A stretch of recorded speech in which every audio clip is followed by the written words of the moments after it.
میں نے جھک کر ابو جی کی حالیہ ڈائری اٹھائی اور بے خیالی میں اوراق پلٹنے لگا۔ الماری میں ایک کے اوپر ایک ڈائری لائن سے رکھی تھی۔ میں نے جیسی ہی ڈائری کھولی، ایک چھوٹا سا پرچہ اس میں سے نکل کر میرے قدموں میں آ گرا۔ اس پرچے پر کیا لکھا ہوا ہے، میں نے سوچا اور پرچہ کھولنے لگا۔ پرچہ کھولتے ہی آنسو تواتر سے میری آنکھوں سے بہنے لگے، یہاں تک کہ پرچہ گیلا ہو گیا اور اس میں لکھے الفاظ بالکل ہی دھندلے رہ گئے اور میں اپنے ماضی میں کھو گیا۔ میں ابو جی کا بے حد لاڈلا تھا۔ میری خواہشات وہ بہت ہی کم ٹالتے تھے۔ انہوں نے مجھے بہت اعلیٰ تعلیم دلائی، اچھے سے اچھے ٹیوٹر رکھے، گھمانے پھرانے کے بھی وہ بہت شوقین تھے۔ جب بھی میں اپنے امتحان یا کسی ٹیسٹ میں اچھے نمبر لاتا تھا تو وہ باہر گھمانے ضرور لے کر جاتے تھے۔ پھر میں جس چیز کی فرمائش کرتا تھا وہ مجھے ضرور دلائی جاتی۔ ابو جی کی زندگی میں مالی مسائل بھی رہے، مگر انہوں نے مجھے کبھی کسی چیز کی کمی محسوس نہ ہونے دی۔ مجھے چاکلیٹ کیک بے حد پسند تھا، اس لیے اکثر آفس سے واپسی پر میرے لیے بڑا سا کیک ضرور لایا کرتے تھے۔ بچپن اور لڑکپن اسی طرح لاڈ اٹھواتے گزر گئے، پتہ بھی نہیں چلا کہ اتنا وقت کیسے گزر گیا۔ پھر میری زندگی میں ننھا روحان آ گیا اور ابو جی روحان کے دادا ابو بن گئے۔ اب ابو جی اکثر بیمار رہنے لگے تھے۔ عموماً ان کی ساری رات کھانستے گزر جاتی تھی، کبھی پیٹ میں درد تو کبھی سر میں درد، کبھی الٹیاں ہوتی تو ساری رات الٹیوں میں ہی گزر جاتی۔ ان کی کھانسی کی وجہ سے پورا گھر متاثر ہوتا تھا، کوئی بھی سو نہیں پاتا تھا، لہٰذا سب سے کونے والا کمرہ ابو جی کو دے دیا گیا تھا۔ مجھے یاد ہے اس شام میرا بیٹا روحان کرکٹ کھیل کر گھر میں داخل ہوا تو میرے گلے میں باہیں ڈال کر کہنے لگا، ابو جی میری چھٹیاں ہو گئی ہیں 2 مہینے کی، کیوں نہ اس مرتبہ ہم چھٹیوں میں مری چلیں، سچ میں بہت مزہ آئے گا۔ ارے نہیں بھائی، یہ تو بڑا خرچہ ہو جائے گا، ابھی پچھلے ماہ ہی تو تمہاری نئی کتابیں، کاپیاں، یونیفارم اور جوتے خریدے تھے۔ میں نے خرچ سے گھبرا کر، اور سچ بھی یہی تھا، میرے پاس اتنے زیادہ پیسے نہیں تھے۔ ارے بنا لیتے ہیں نا پروگرام، واقعی کتنا مزہ آئے گا، روحان کی امی نے بھی فوراً کہا۔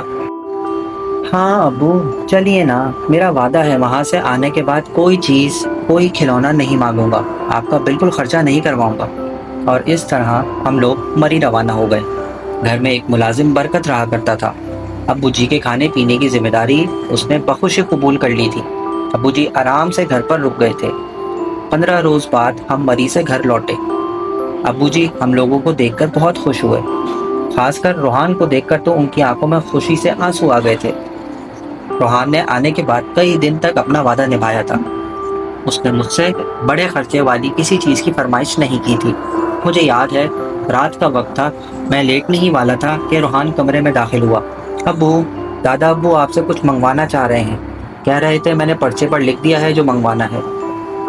کیا منگوانا چاہ رہے ہیں وہ؟ میں نے گھبرا کر پوچھا۔ میں نے ان سے پوچھا تھا، کہہ رہے تھے کوئی قیمتی چیز منگوانی ہے آپ سے، روحان نے جواب دیا۔ قیمتی چیز؟ روحان کی امی نے بٹلا کر کہا، ہم تو خود اس وقت مالی پریشانی میں مبتلا ہیں، قیمتی چیزیں کہاں سے لا کر دیں گے تمہارے دادا کو؟ سچ تو یہ ہے کہ قیمتی چیز کا سن کر میں خود بھی گھبرا گیا تھا، اور پھر میں کئی دن تک ابو جی کے کمرے میں گیا ہی نہیں کہ کہیں مجھے دیکھتے ہی ان کو اپنی قیمتی چیز یاد نہ آ جائے۔ مجھے اندازہ تھا کہ ان کے کپڑے بالکل بوسیدہ ہو رہے ہیں، جوتے بھی بالکل ٹوٹنے کو تھے۔ اور پھر وہ ایک سخت سرد رات تھی، باہر تیز بارش ہو رہی تھی، جب برکت نے مجھے آ کر بتایا کہ ابو جی آنکھیں نہیں کھول رہے ہیں۔ برکت نے ان کو جگانے کی بہت کوشش کی، مگر وہ جاگے نہیں، اور پھر وہ کبھی نہیں جاگے، کبھی بھی نہیں۔ اس دن گھر پر میں اکیلا تھا، روحان اپنی امی کے ساتھ کہیں گیا ہوا تھا۔ میں بے خیالی میں ابو جی کے کمرے میں داخل ہو گیا۔ آج میں بہت دن بعد اندر آیا تھا۔ میں نے جھک کر ابو جی کی حالیہ ڈائری اٹھائی اور بے خیالی میں اوراق پلٹنے لگا۔ الماری میں ایک کے اوپر ایک ڈائری لائن سے رکھی تھی۔ میں نے جیسی ہی ڈائری کھولی، ایک چھوٹا سا پرچہ اس میں سے نکل کر میرے قدموں میں آ گرا۔ میں نے ڈائری کے اوراق پلٹے۔ لکھا تھا 30 مئی، روحان اپنے والدین کے ساتھ مری چلا گیا ہے۔ میں بہت ہی تنہائی محسوس کر رہا ہوں، اس کی باتیں مجھے بہت یاد آ رہی ہیں۔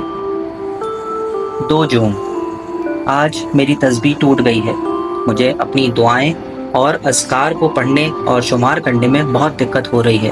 تسبیح بہت پرانی تھی، تقریباً 15 سال پرانی۔ 4 جون، آج میں سارا دن بخار میں پڑا رہا۔ برکت بھی چھٹی لے کر کہیں چلا گیا ہے، بہت لاپرواہی کرتا ہے اکثر۔ 5 جون، مجھے بہت بھوک محسوس ہو رہی ہے، مگر میرے کمرے میں ایسی کوئی چیز نہیں ہوتی جس سے بھوک مٹائی جا سکے۔ آج تو میری مسواک بھی ختم ہو گئی۔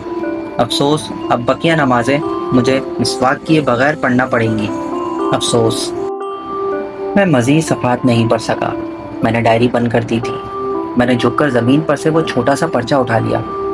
اس پرچے پر کیا لکھا ہوا ہے؟ میں نے سوچا اور پرچہ کھولنے لگا۔ پرچہ کھولتے ہی آنسو ایک تواتر سے میری آنکھوں سے بہنے لگے، یہاں تک کہ پرچہ گیلا ہو گیا اور اس میں لکھے الفاظ بالکل ہی دھندلے رہ گئے۔ پرچے پر ابو جی نے مجھ سے منگانے کے لیے قیمتی اشیاء لکھ رکھی تھی۔